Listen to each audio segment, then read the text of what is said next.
वालेकुम स्टूडेंट्स, खुशामदीद। पढ़ो आगे बढ़ो यूट्यूब चैनल में। आज की इस वीडियो में हम इम्पोर्टेंस ऑफ वाटर को डिस्कस करने जा रहे हैं। देखें, water is the most abundant component in the living cell. और ये बात आपके लिए नई नहीं है, क्योंकि ये मैंने आपको पहले लेक्चर में बताया था।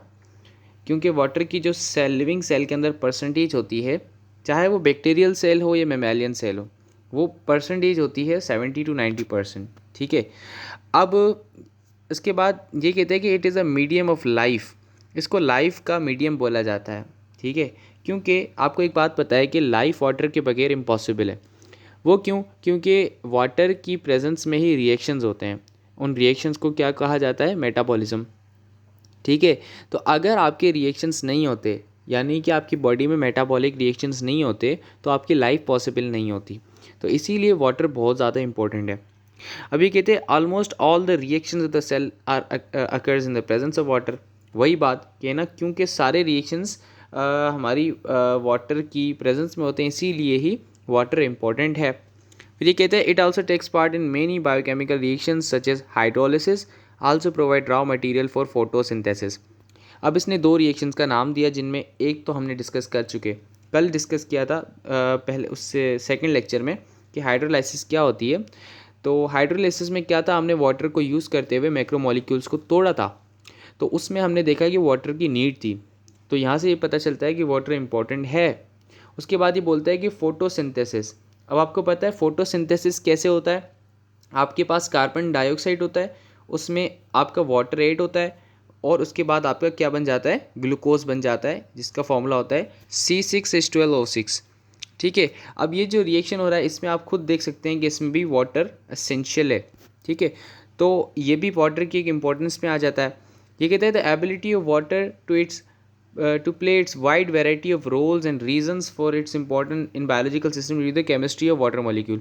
कहते हैं पानी वाटर इतना इम्पोर्टेंट इसलिए है क्योंकि इसका मॉलिक्यूल केमिकली बहुत ज़्यादा उसकी केमिस्ट्री जो है वो बहुत ज़्यादा ऐसी है।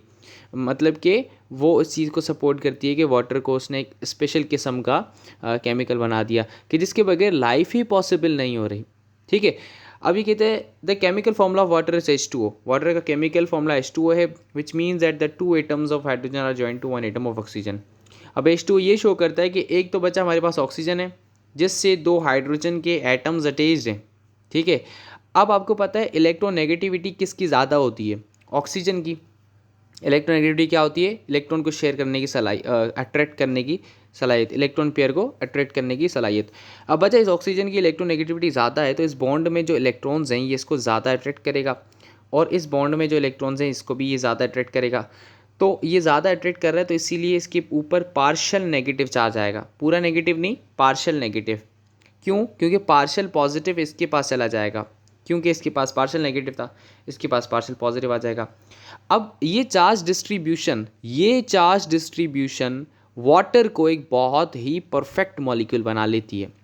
क्यों? क्योंकि इन चार्ज डिस्ट्रीब्यूशन की वजह से वाटर में आ जाती है पोलैरिटी।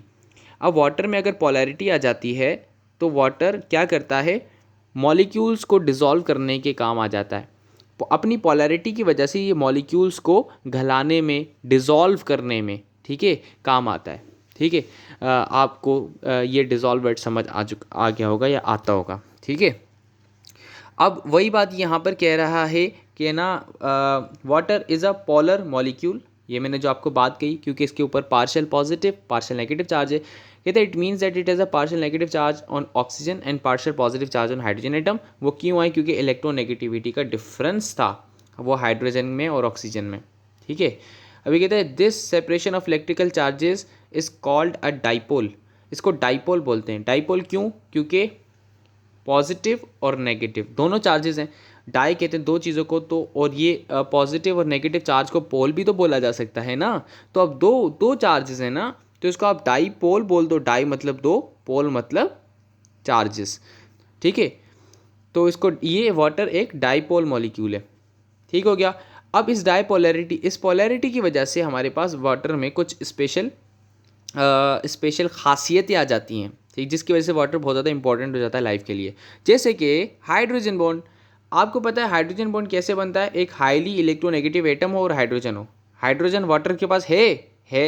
अब दूसरा वाटर आ जाता है तो उसके पास आपको पता है उसके पास ऑक्सीजन है। अब वाटर के पास पार्शियल पॉजिटिव चार्ज होती है, ऑक्सीजन के पास पार्शियल नेगेटिव होती है, तो इन दोनों के दरमियान जो बॉन्ड बनता है उसको हाइड्रोजन बॉन्ड बोला जाता है। तो बच्चा वाटर में कौन सा बॉन्ड है? Hydrogen bond. वाटर कोहेजन भी शो करता है। कोहेजन क्या होती है? दो वाटर मॉलिक्यूल्स के दरमियान की अट्रैक्शन। ठीक है, दो वाटर, ये एमसीक्यू है, ये बहुत इंपॉर्टेंट बात बता रहा हूँ। कोहेजन और एडिशन को में आपको फ़र्क आना चाहिए। वाटर मॉलिक्यूल और वाटर मॉलिक्यूल के दरमियान जो अट्रैक्शन है इसको कोहेजन बोला जाता है। और बच्चा वाटर मॉलिक्यूल की अट्रैक्शन किसी और चीज़ के साथ, मैंने उसको एक्स बोला, कुछ भी हो सकता है ये एक्स। ठीक है, मतलब जैसे कि जाइलम से पानी जब ऊपर जाता है तो जाइलम की वॉल भी हो सकती है, ये कोई और मॉलिक्यूल भी हो सकता है। ठीक है, ये कोई और मॉलिक्यूल भी हो सकता है, जैसे हमारे सेल में जो दूसरे मॉलिक्यूल्स होते हैं, तो उसको क्या कहा जाता है? इस चीज़ को क्या कहा जाता है? इस चीज़ को एडहेशन कहा जाता है। ठीक है, ये भी आपको याद रखना है। कोहेजन और एडिशन वाटर में देखी जाती है। उसके बाद ये कहते हैं हाई स्पेसिफिक हीट। ये क्या चीज़ है आगे देखेंगे। हाई हीट ऑफ वेपराइजेशन होती है, ये भी नीचे देखते हैं क्या होती है। इसमें हाइड्रोफोबिक एक्सक्लूजन होता है, ये भी नीचे देखेंगे क्या होता है। इस पर मैं आपको डिटेल समझाऊंगा। हाइड्रोफोबिक एक्सक्लूजन बहुत से बच्चों को समझ नहीं आता। आयोनाइजेशन होती है और इसमें इसकी डेंसिटी जो होती है वाटर की वो ज़्यादा होती है बनिस्बत आइस से, आइस की कम होती है। ठीक है, अब ये कहता है ये इन प्रॉपर्टीज़ की वजह से वाटर एक बेस्ट सॉल्वेंट है। ठीक है, हम कहते हैं ना water is a universal solvent. अब ये बच्चा यूनिवर्सल सॉल्वेंट यानी दुनिया की कायनात की कोई भी चीज़ इसमें डिज़ोल्व आसानी हो जाती है। ठीक है, ठीक है, तो इसलिए इसको यूनिवर्सल सॉल्वेंट बोला जाता है। ठीक है, अब ये वाटर का आपको स्ट्रक्चर मैंने आपको समझ आ गया होगा कि वाटर में एक दो हाइड्रोजन हो गए, इनके ऊपर पार्शियल पॉजिटिव चार्ज है, और ऑक्सीजन है, ऑक्सीजन के ऊपर पार्शियल नेगेटिव चार्ज है। ठीक है, ये टेट्राहाइड्रल स्ट्रक्चर होता है इसका, और ये एक वाटर का मॉलिक्यूल है। ठीक है, अब ये दूसरे वाटर मॉलिक्यूल के साथ किस बॉन्ड के जरिए जुड़ा है? हाइड्रोजन बॉन्ड के जरिए। एक वाटर मॉलिक्यूल चार वाटर मॉलिक्यूल के साथ अटैच होता है। ये एमसीक्यू है, मोस्ट इंपॉर्टेंट एमसीक्यू। ठीक है, याद रखना, एक वाटर मॉलिक्यूल चार मॉलिक्यूल के साथ विया हाइड्रोजन बॉन्ड अटैच होता है। ये एक हाइड्रोजन बॉन्ड, 2 3 4। ठीक हो गया। अब बच्चा हाइड्रोजन बॉन्ड की बात आती है। ये कहता है hydrogen bond it is an intermolecular force of attraction between two molecule, one which containing partial charge H positive and other contain partial O partial negative as present the water. These charges attract two molecules. ये charges attract करती हैं दूसरे को. This force of attraction due to H plus and O minus is called hydrogen bond. Due to this hydrogen bonding, two molecules have two types of characters. कहते हैं hydrogen bond की वजह से ये जो दो मॉलिक्यूल्स हैं इनमें दो टाइप के कैरेक्टर आ जाते हैं। अब ये दो टाइप के कैरेक्टर आज नीचे पढ़ते हैं। अब देखें ये चीज़ आपको आप यहाँ पर मैं आपको दिखाता हूँ कि ये देखो यहाँ पर ये हाइड्रोजन है पार्शियल पॉजिटिव, ठीक है, ये वाला, और ये ऑक्सीजन है पार्शियल नेगेटिव। इन दोनों के दरमियान बन गया हाइड्रोजन बॉन्ड। ये ऑक्सीजन है, ये हाइड्रोजन, इसके दरमियान हाइड्रोजन बॉन्ड बन गया। इस तरह से चार हाइड्रोजन बॉन्ड बनते हैं। ठीक है बच्चा, दो हाइड्रोजन बॉन्ड तो हाइड्रोजन और ऑक्सीजन के दरमियान बन रहा है, इस मॉलिक्यूल को फोकस करना, और दो हाइड्रोजन बॉन्ड ऑक्सीजन की वजह से बन रहे हैं। यानी वाटर का जो ऑक्सीजन है वो दो हाइड्रोजन बॉन्ड बनाता है, वाटर का जो हाइड्रोजन है वो एक हाइड्रोजन बॉन्ड बनाता है। अब हाइड्रोजन दो हैं तो टोटल हाइड्रोजन की वजह से जो बॉन्ड बनते हैं वो दो बनते हैं। अब उसके बाद आता है, अब हमारे पास ये जो मैंने ऊपर प्रॉपर्टीज़ बताई, वाटर की प्रॉपर्टीज़ बताई, उन प्रॉपर्टीज़ को इन डिटेल डिस्कस करना है। पहली प्रॉपर्टी है कोहेजन और कोहेसिव फोर्स ऑफ अट्रैक्शन। अब ये जो कोहेजन है मैंने आपको बताया ये दो वाटर मॉलिक्यूल्स के दरमियान होती है। कोहेजन का मतलब होता है the force of attraction between to similar molecules. तो यहाँ पर दो सिमिलर मॉलिक्यूल यानी कि दो वाटर मॉलिक्यूल के दरमियान जो अट्रैक्शन होगी उसको कोहेजन बोलेंगे। ठीक है, यहाँ पर ये लाइन में इसने डिस्कस कर दिया। Due to polar nature of water molecule attract each other and form hydrogen bond between them to form a long chain of water molecule. आपको पता है कि ना वाटर को अट्रैक्ट करके वाटर को अट्रैक्ट करके इस तरह से एक लॉन्ग चेन बन जाती है। ठीक है, और ये चेन क्यों बन रही है? Because of the hydrogen bonding. Hydrogen bond बनती रहती है वाटर मॉलिक्यूल्स के दरमियान और वो चेन बड़ी होती रहती है। ठीक है, अब इसका फ़ायदा क्या है? आपका ब्लड है ना, ब्लड में आपको पता है कि ब्लड में आपकी वो होती है, वाटर होता है, ठीक है, जिसको हम ब्लड प्लाज्मा बोलते हैं। तो ब्लड जब सर्कुलेट करता है वेजल के अंदर तो वो आपको पता है ना, ऐसे कतरा कतरा थोड़ी करता है, वो तो एक लॉन्ग, अब जैसे ये ब्लड वेसल है आपकी, ठीक है, अब इसमें तो कतरा कतरा थोड़ी करेगा, इसमें तो ऐसे करेगा ना, इसमें कैसे करेगा, इसमें एक लॉन्ग कॉलम की तरह करेगा, जिससे पाइप, जैसे पाइप आप देखा, पाइप में पानी जाता है। तो ये वाटर की इस प्रॉपर्टी की वजह से, कोहेजन प्रॉपर्टी की वजह से, कोहेजन प्रॉपर्टी ना होती तो हमारी नसों में, जिनको वेजल बोलते हैं, इनमें ब्लड फ्लो नहीं हो पाता। ठीक हो गया। अभी कहते हैं कि ये जो वाटर की प्रॉपर्टी है ये और हेल्प करती है transporting fluid in the conducting tissues of water. Water के कंडक्टिंग टिश्यूज होते कौन से, पहले तो आपको ये बात दिमाग में सेट हो जानी चाहिए। एक होता है जाइलम, ठीक है, एक होता है फ्लोइम, जाइलम और फ्लोइम, ठीक है। अब जाइलम और फ्लोइम में जो वाटर ट्रांसपोर्ट होता है वो कोहेजन की वजह से होता है। क्यों? क्योंकि देखो ये जो प्लांट है ना, ये प्लांट, अब ये प्लांट की रूट से जब पानी निकलता है, जैसे कि मैं प्लांट की एक वो बना लेता हूँ, ठीक है, प्लांट की जाइलम बना लेता हूँ। ये नीचे से जाइलम से वाटर ऊपर कैसे आता है, जाइलम से वाटर ऐसे आता है कि कोहेजन होती है, पानी का एक बहुत बड़ा कॉलम ऊपर आ जाता है, ठीक है, खींच खींच के। तो कंडक्टिंग टिश्यूज़ के अंदर ये प्रॉपर्टी बहुत हेल्प करती है। कौन सी प्रॉपर्टी? कोहेजन वाली प्रॉपर्टी, यानी कि वाटर का वाटर को अट्रैक्ट करना। यहाँ पर जैसे क्लियरली डायग्राम में मेंशन है कि ना भाई देखो, यहाँ पर कोहेजन दिखा रहा है, कोहेजन दो वाटर मॉलिक्यूल्स, देखो एक वाटर मॉलिक्यूल, ये दूसरा वाटर मॉलिक्यूल, ये आपस में क्या क्या कर रहे हैं, कोहेसिव फोर्स के जरिए जुड़े हुए हैं। एडिशन, मैंने आपको बात बताई कि वाटर मॉलिक्यूल का किसी भी चीज़ के साथ जुड़ जाना, किसी भी मॉलिक्यूल के साथ जुड़ जाना एडिशन कहलाता है। जैसे कि यहाँ पर आप क्लियरली देख सकते हैं कि जो वाटर है वो जाइलम की दीवार के साथ, जाइलम वॉल के साथ चिपका हुआ है। As you can see here, cohesion and adhesion create tension within the xylem that helps move upward, water upward. अब ये जो कोहेजन और एडेशन है, ये दो क्या है, फोर्सेस हैं। ये दो फोर्सेस क्या कर रही हैं, ये एक ऊपर की तरफ नेट टेंशन डेवलप कर रही हैं। टेंशन क्या होती है? टेंशन एक फोर्स होती है जो कि ऊपर की तरफ लगती है। टेंशन जैसे आपने तारों में देखा होगा, ये टेंशन वाटर को ऊपर खींचने में मदद करता है। आपको पता है इतने बड़े बड़े ट्रीज़ होते हैं, कितने बड़े बड़े ट्रीज़ होते हैं, ठीक है, कुछ कुछ तो 100 मीटर्स तक भी जा रहे होते हैं ना, 100 मीटर्स तक भी। तो उनमें भी वाटर को इतना ऊपर कैसे पहुंचाया जा रहा है? उनमें इस मदद से पहुंचाया जा रहा है, इस तरीके से पहुंचाया जा रहा है। ये जो तरीका है ना कोहेजन और एडेशन का, ये जो फोर्स है, इसकी मदद से पहुंचाया जा रहा है बच्चा। अब देखो यहाँ पर आ जाती है एडेसिव फोर्स या एडेशन। अब ये एडिशन आपको कॉन्सेप्ट क्लियर है, हम रीड कर लेते हैं। The attractive force between dissimilar molecules, dissimilar molecules के दरमियान जो अट्रैक्टिव फोर्स होती है उसको एडिशन बोला जाता है। ये आपको याद रखना है, ठीक है। Due to the polar nature of water molecules it attracts other charged molecules and attach with them. इसकी वाटर की पोलर नेचर की वजह से दूसरे जो चार्ज मॉलिक्यूल्स होते हैं उनके साथ, उनको अट्रैक्ट करके उनको चिपका देता है अपने साथ, या तो ये जाइलम की वॉल्स के साथ अटैच जाता है।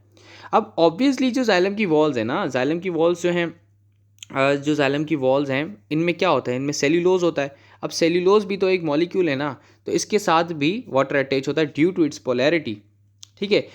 अभी कहता है it can hold the other water molecules in the vessel and prevent them from back flow.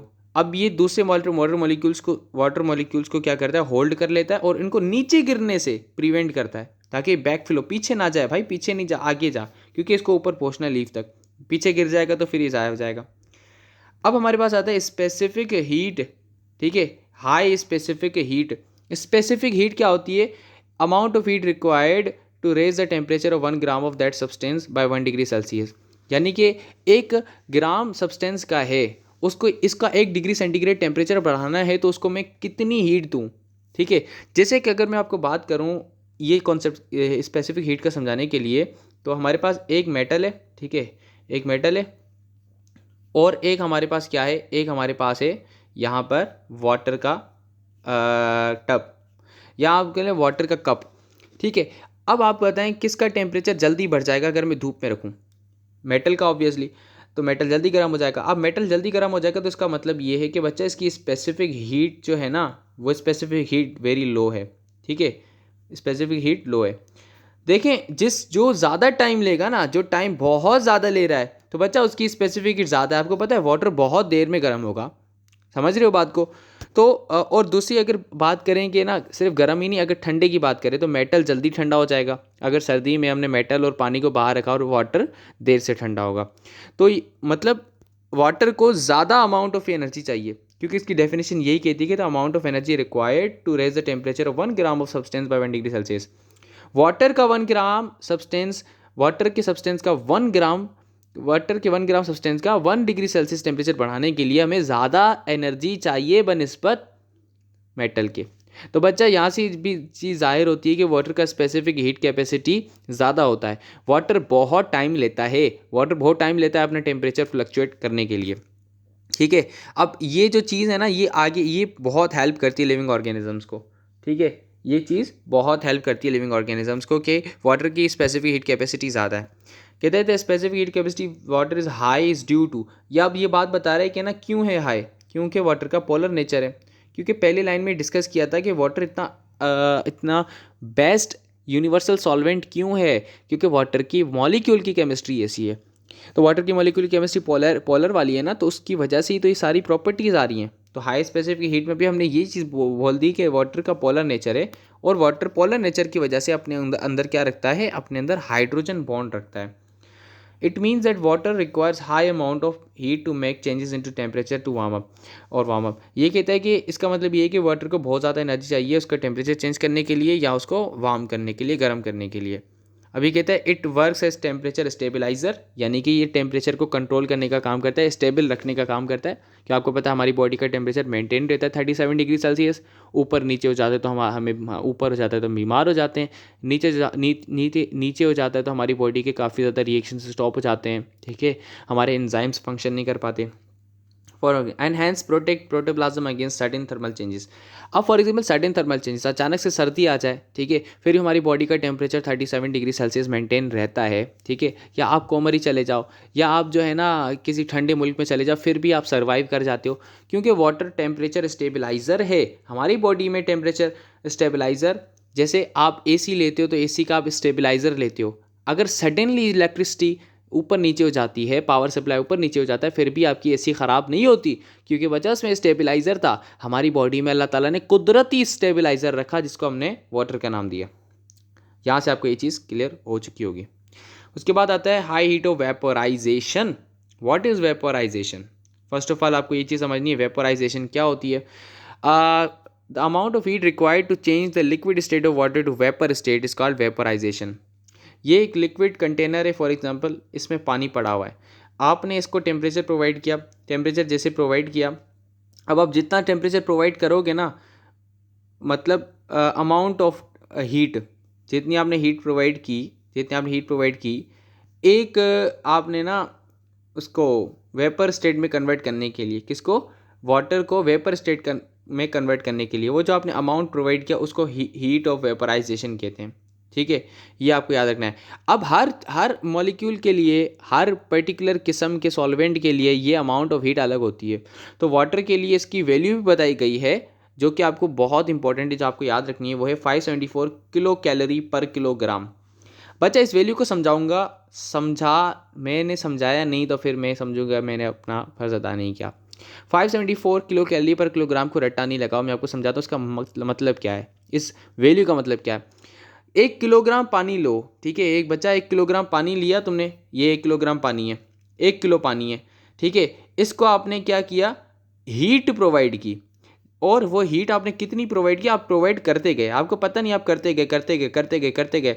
जब वो हीट आपकी 574 किलो कैलोरी तक पहुंचती है बच्चा, तो पानी वेपर फॉर्म में चला जाता है। ठीक है, समझ गए इस 574 किलो कैलोरी पर किलोग्राम के क्या मतलब है। या therefore water requires to absorb high heat to change its state from liquid to vapour. कहता है कि इससे अंदाज़ा होता है कि वाटर बहुत ज़्यादा हीट लेता है अपना स्टेट चेंज करने के लिए। It gives stability to water molecules and its state in cell. ये कहता है इसकी वजह से वाटर की स्टेबिलिटी है, और इसका स्टेट मेंटेन रहता है सेल में। अगर गर्मी ज़्यादा हो जाए तो क्या हमारा पानी उड़ जाता है? क्या हमारे सेल में 70 to 90% वाटर नहीं रहता है। क्यों रहता है? क्योंकि वाटर की हीट ऑफ वेपराइजेशन ज़्यादा है। वाटर की हीट ऑफ वेपराइजेशन ज़्यादा होने की वजह से वाटर अपना स्टेट बरकरार रखता है, स्टेबिलिटी बरकरार रखता है। ठीक है, और इस चीज़ को, ये जो इतनी सारी बात डिस्कस हुई वेपराइजेशन की, कि वाटर की वेपराइजेशन ज़्यादा है, वाटर अपना स्टेट चेंज नहीं करता, स्टेबल रहता है, और वो सेल की स्टेट को भी चेंज नहीं करने देता, क्योंकि cell itself is a water, cell is 70 to 90% water. तो इस चीज़ को थर्मो रेगुलेशन बोला जाता है। ठीक है। थर्मो रेगुलेशन, थर्मो का मतलब होता है हीट, ठीक है। रेगुलेशन का मतलब होता है बरकरार रखना, ठीक है, बरकरार रखना, ठीक है। तो वाटर जो है वो हीट को बरकरार रखता है ताकि हमारा टेम्परेचर 37 से ऊपर नीचे ना जाए और हम सुख की ज़िंदगी जी सकें। ठीक है बच्चा, सुखी हो ना, खुश हो ना, पढ़ते रहो। कहता है it also provides cooling effect and when evaporate during transpiration perspiration. ये आपको पता होगा, आपको पसीना आता है कि आप ठंडे हो जाते हो, ठीक है। और आपको ये भी पता होगा, बचपन से सुनते आ रहे होगे कि evaporation is a cooling process. ये इवापोरेशन होती है, पसीना आता है, पर्सपिरेशन होती है, तो आप कूल हो जाते हो। ठीक हो गया। अब बच्चा ये टॉपिक बहुत कम बच्चों को समझ आता है, हाइड्रोफोबिक एक्सक्लूजन। ये मैं आपको लास्ट में समझाता हूँ। अभी मैं आपको बताता हूँ आयोनाइजेशन और anomalous behaviour of water. Ionisation, water जो है ना, आपको पता है वाटर में ये बहुत कम मॉलिक्यूल्स में ये बात होती है। वाटर जो है ना, वाटर में आपको पता है, ये मैं वाटर बना लेता हूँ, कलर थोड़ा बोल्ड कर देते हैं ताकि समझ आए, ठीक है। अब बच्चा ये देखो, ये वाटर है ना, वाटर HOH, यहाँ पर पार्शियल नेगेटिव है, पार्शियल पॉजिटिव है, पार्शियल पॉजिटिव है। अब देखो एसिड और बेस का कॉन्सेप्ट आपको पता होगा। एसिड वो होता है जो प्रोटॉन डोनेट करता है, ठीक है, हाइड्रोजन आयन डोनेट करता है, ऐसे भी कह सकते हो। और बेस वो होती है जो हाइड्रोक्सिल आयन डोनेट करती है। अब वाटर के पास देखो बच्चा, दोनों चीज़ें हैं, OH भी है और हाइड्रोजन भी है। तो वाटर क्या एसिड है? मैं सवाल करता हूँ, इज वाटर एसिड और इज वाटर अ बेस? तो बच्चा वाटर दोनों है, और जो मॉलिक्यूल दोनों की तरह बिहेव करे, एसिड और बेस, उसको बोला जाता है एम्फोटेरिक। एम्फोटेरिक की बात आपको याद रखनी है, ठीक है। MCQ है, ये बहुत इंपॉर्टेंट MCQ। वाटर बिहेव करता है एज अ एम्फोटेरिक। एम्फोटेरिक का मतलब होता है कि ये एज अ एसिड भी बिहेव करता है और एज अ बेस भी बिहेव करता है। ये आयोनाइज होकर प्रोटॉन भी देता है, हाइड्रोक्सिल भी देता है, और ये रिएक्शन रिवर्सिबल होता है। यानी कि वाटर जो है वो जब टूटता है ना, जब वाटर टूटता है H और OH में, तो ये H और OH वापस मिलके भी वाटर बना सकते हैं। ऐसा नहीं कि ये कभी बन नहीं सकता। तो ये रिएक्शन रिवर्सिबल होता है, ठीक है। ये इंटरकन्वर्टेबल होता है, ये ऐसे होता रहता है और इससे इक्विलिब्रियम मेंटेन रहता है। वाटर और H और OH में इक्विलिब्रियम मेंटेन रहता है। क्यों? अगर ये रिएक्शन इरिवर्सिबल होता तो पानी तो ख़त्म हो जाता ना। सेल में पानी ख़त्म भी नहीं करना और आयोनाइजेशन भी करनी है, क्योंकि हमारी बॉडी में जब pH चेंज होती है तो pH चेंज करने को रोकने का अमल वाटर करता है। और बच्चा उस अमल को बोलते हैं, क्या बोलते हैं? Buffer, buffering. और उस जो बफरिंग कर रहा है बच्चा, उसको क्या बोलेगा? उसको बोलेगा बच्चा buffer. Water as a buffer भी काम कर रहा है। आप बोलोगे सर ये रिएक्शन रिवर्सिबल क्यों है? इसलिए रिवर्सिबल है बच्चा, वाटर खत्म हो जाएगा, मेंटेन भी तो करना है ना वाटर के अमाउंट को। तो जब थोड़ी फ्लक्चुएशन होगी ना, फॉर एग्जाम्पल आपने कोई एसिड डाल दिया सेल में, प्रोटॉन की तादाद बढ़ेगी नहीं बढ़ेगी? हाँ सर बढ़ेगी, प्रोटॉन की तादाद तो बढ़ जाएगी। तो वाटर क्या करेगा? OH निकालेगा, वाटर OH निकालेगा और इस एसिड के इफेक्ट को न्यूट्रलाइज करेगा। न्यूट्रलाइज करके H2O बना लेगा। H2O न्यूट्रल है, समझ गए होगे। उसके बाद इससे होगा क्या? ओवरऑल pH मेंटेन हो जाएगी, ठीक है। अब क्या होता है? Anomalous behaviour of water. Water anomalous behaviour show करता है। जितने भी लिक्विड्स हैं वो ऐसा बिहेवियर शो नहीं करते जो कि वाटर करता है। अब आपको बड़ी मज़े की बात बताता हूँ।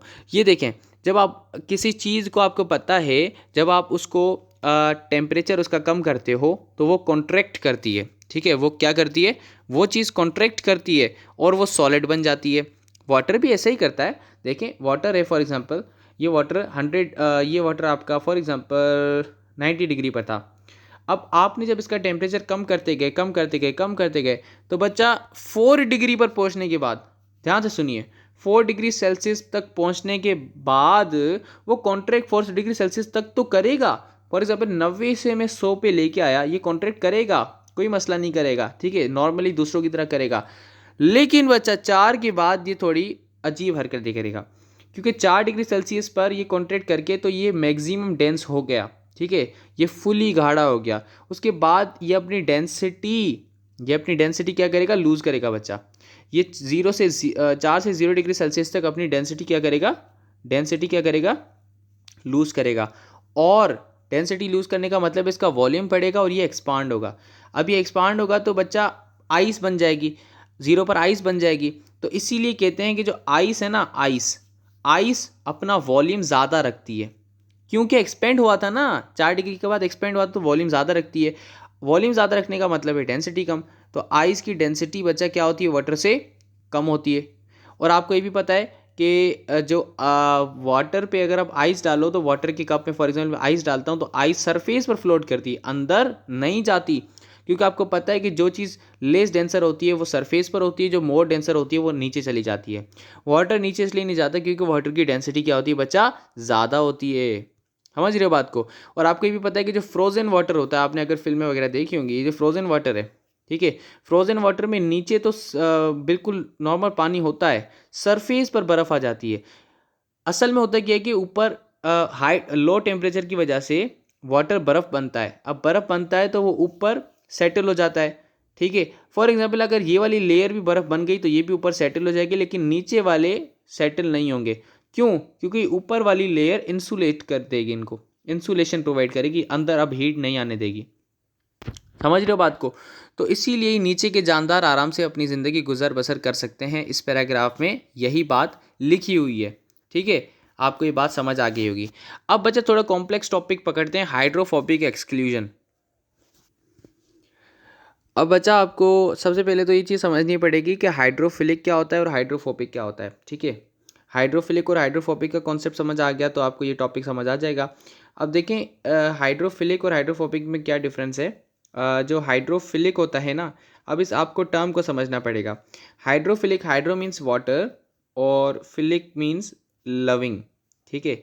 जो सब्सटेंस वाटर से प्यार करता है, ठीक है, वाटर के पीछे भागता है, वाटर के साथ जिसकी अट्रैक्शन ज़्यादा हो उसको हाइड्रोफिलिक बोलते हैं। और मेनली हाइड्रोफिलिक सब्सटेंसेस पोलर होते हैं, मेनली ज़्यादा तौर पर, ठीक है।